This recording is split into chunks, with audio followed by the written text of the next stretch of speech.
Alright, well, I just want to talk about the perils of buying wind generators. Those are those doohickeys that generate electricity from a turbine or blades or propeller looking deal. Spinny, spinny, and the windy, windy.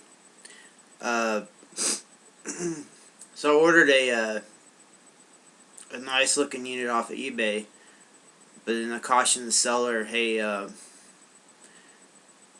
I've had blades broken and bent in the past, and these are some sort of carbon fiber looking blades, so no way to bend those back. So I said, do you mind taking extra care of shipping? So he decided to ship everything in 3 packages. So I got one of the 3. It's probably the generator head, and I got 2 in the works.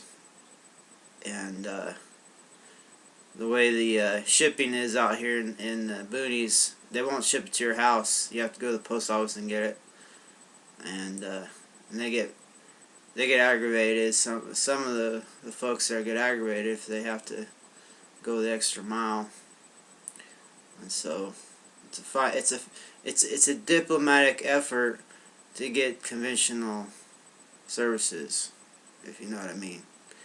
So anyway.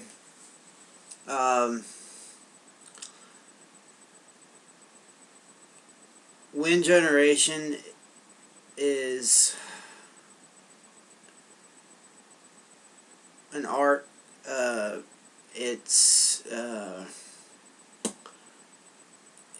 regional.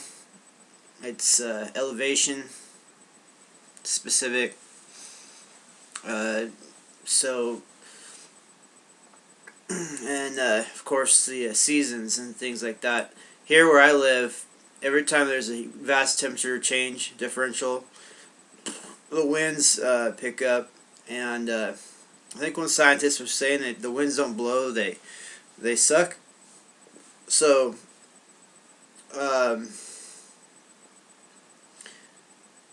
it's all in how you perceive the relations between the elements and the terra firma. So at any rate,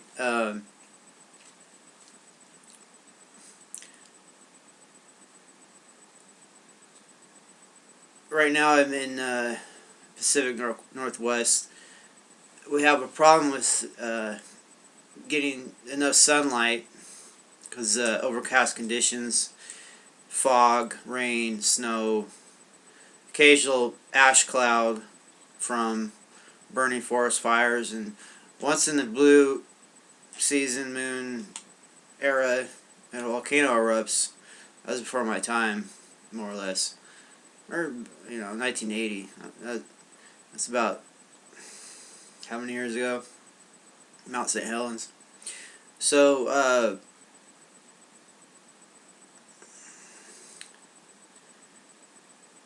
what I'm saying is, so what are you gonna do? You're gonna have solar that doesn't work well enough. A lot of people go to generators, and I'm trying to stay away from that. To me, it's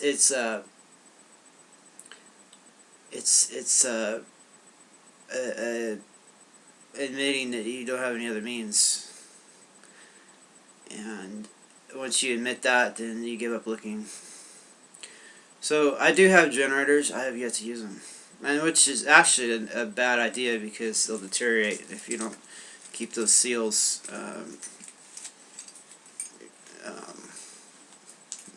exercised and exposed to the different petroleum lubricants and things like that. The seals will dry up like a bouncy ball. They'll just get all raggedy and brittle. So I've played around with hand crank generators and things like that. They work, but they work you first, and when you're operating those things, you're pretty much preempted from doing anything else. Like right here, this is a hands-free headlamp. That allows me to still have all my digits to do things in my environment. But with a hand crank generator, you use one or two hands and they're preempted. You can't do anything else. So it's not efficient. But it is what it is. If you need it, when nothing else works, that works, and it works you. And so, wind generation, it's feast or famine with wind generation. It seems like we get incredible windstorms every so often, and then the dichotomy is, if there's a wind drought, then good luck. Like right now, it's not windy at all. It wouldn't do you anything to have a wind generator out. So, but it's almost like you have to stay ready for the wind for when it happens. Because when it happens, it's not any time to be putting the generator head up in the air. In fact, the better that, or how do I say, the more powerful the generation unit, usually the more heavy it is. Not a good thing unless you like acrobatics with heavy boat anchor type things on poles. And why you'd use one as a boat anchor, you'd be pretty hard up. They're very expensive devices. So,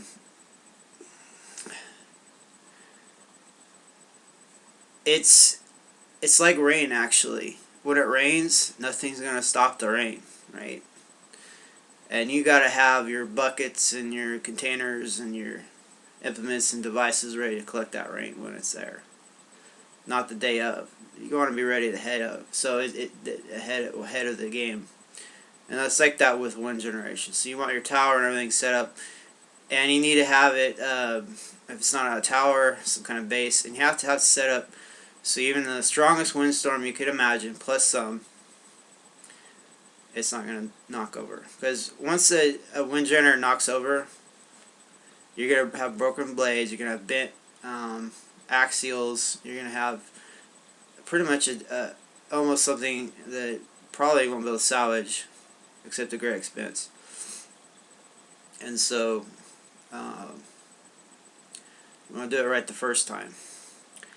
The other danger is overcharging your batteries. So you got this immense amount of energy being collected, and you're forcing it into your storage batteries. So what happens when they're full? Well, they want to explode or leak or catch fire, and so you don't want that happening. Now, if this is going on while you're not here on your able to monitor things, it's like leaving the stove on and walking away and going to the theme park and coming back and your house is burnt down. So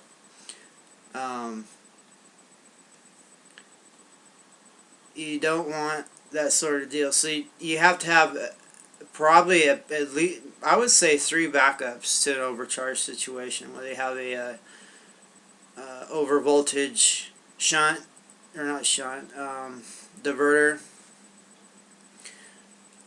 to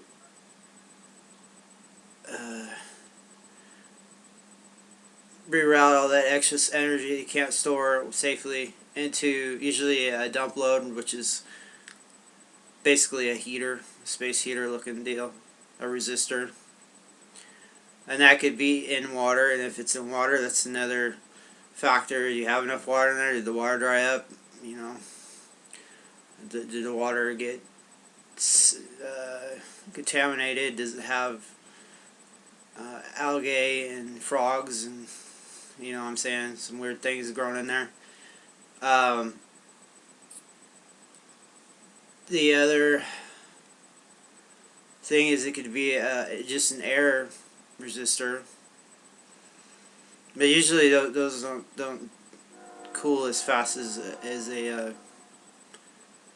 liquid resistor, liquid immersed resistor. But then again, there's nothing to there's not going to be algae, there's not going to be frogs and stuff growing in your air resistor, exposed air resistor. So I will tell you, I had a space heater resistor hooked up to 1,000 watts at 28 volts, and it turns out if you have the positive and negative wires too close together, um, there's a back EMI, electromagnetic interference, and there was a lot of the casing and the insulation and stuff burnt. I think from that back EMI, it did to what I was discussing. Gaskets do in motors that aren't run, generators that aren't run. They dried up and in this case started burning. So keep your DC lines, your positives and negatives, kind of far apart a little bit, because if they're too close, it does some kind of electromagnetic effect. um, some people talk about twisted pairs and all this. I wouldn't. I just get them far apart to where they're not interacting in that way. So little things like that. Now, if that had been a wind generator and caught fire and stuff like that, that would have been no good. Because if that generator head can't dump its wind generated electricity, it internalizes it, and it could cause it to be damaged.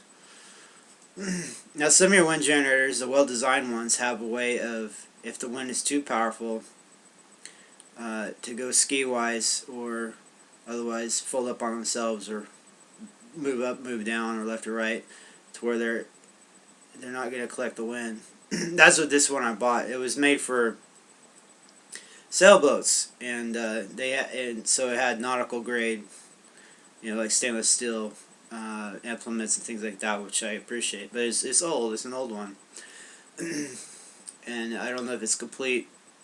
Probably not. So that's another way to mitigate heavy-duty wind speeds. If they just go too fast or strong, you should have some kind of generator head and situation where it can tilt out of the wind. There's different means and ways of that happening. So yeah, and expect to fail several times with wind generation. The situations are every situation is different, and success rate is not going to be 100% under varying conditions. So anyway, just some thoughts on wind generation, some real life stories and things like that. And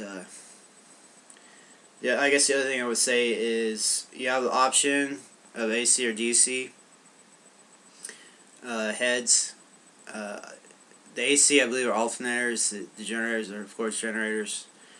And then every conversion you do has a line loss based on distance, based on wiring gauge, based on Murphy's Law, all kinds of factors. So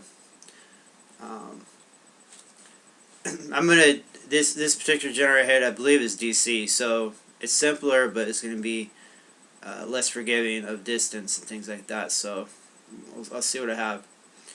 And there's a lot of popular AC alternator type wind generators, so that's a whole other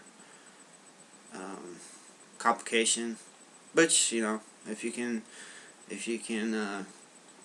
deal with added things, there you go.